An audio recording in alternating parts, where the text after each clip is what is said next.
In this video, we'll be going over the points of performance for a push-up.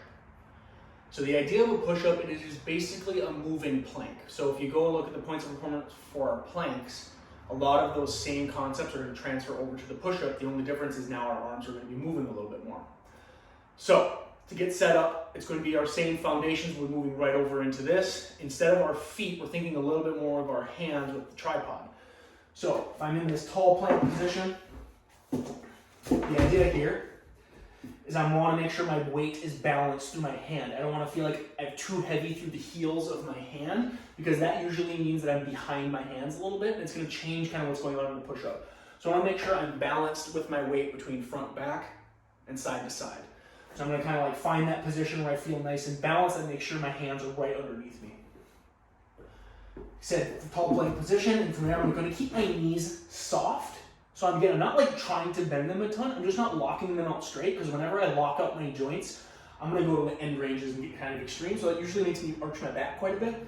So I think I'm going to get knees just soft, I'm going to get a little bit of a tuck like we normally do for our stack, and then same thing as my elbows are soft, I'm not locking them out, keep my elbows just relaxed a little bit, I'm going to just reach. This will be our starting position. I already feel my abs working quite a bit. But as I start in this position here, I'm going to try to maintain this as I go down. So maintain the balance in my hands, dropping straight down towards the floor, push back away with a nice reach at the top. Let my shoulder blades naturally move. I'm not trying to hold them in any specific position. I'm letting my arms come back in a nice 45-degree angle, going as low as I can without letting my shoulder dump forward. So if you can only get halfway down before you feel like your shoulder wants to do this, or your arms want to flare out way to the side, I would stop at that position and go back up, and we're going to build from there. Other variations of this that we might use is we might use band assisted with a band strung across a rig, and you're using that on your chest. We might use band resisted, where it's going to be across our back or underneath the band where you're pushing up into the band. Kneeling push-ups will be the same idea, where I would just be on my knees, a little bit of a tuck of my hips, soft elbows, and a nice reach through my arms. Keep me nice and tall, and I'm going to be going through that same range of motion. The other variation would be to simply do it elevated onto a box. So obviously the higher the box, the easier it is. All of the concepts remain the same.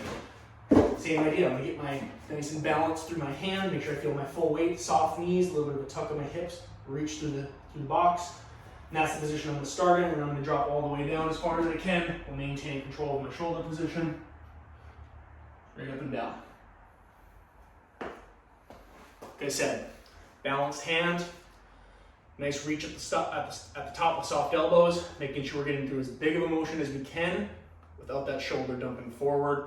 Again, we're looking for that like 45-degree angle of our arms. I don't want to make a T, I don't want to make an I, I'm trying to make an A with my arms is the way I like to think about it. That is the points of performance for a push-up.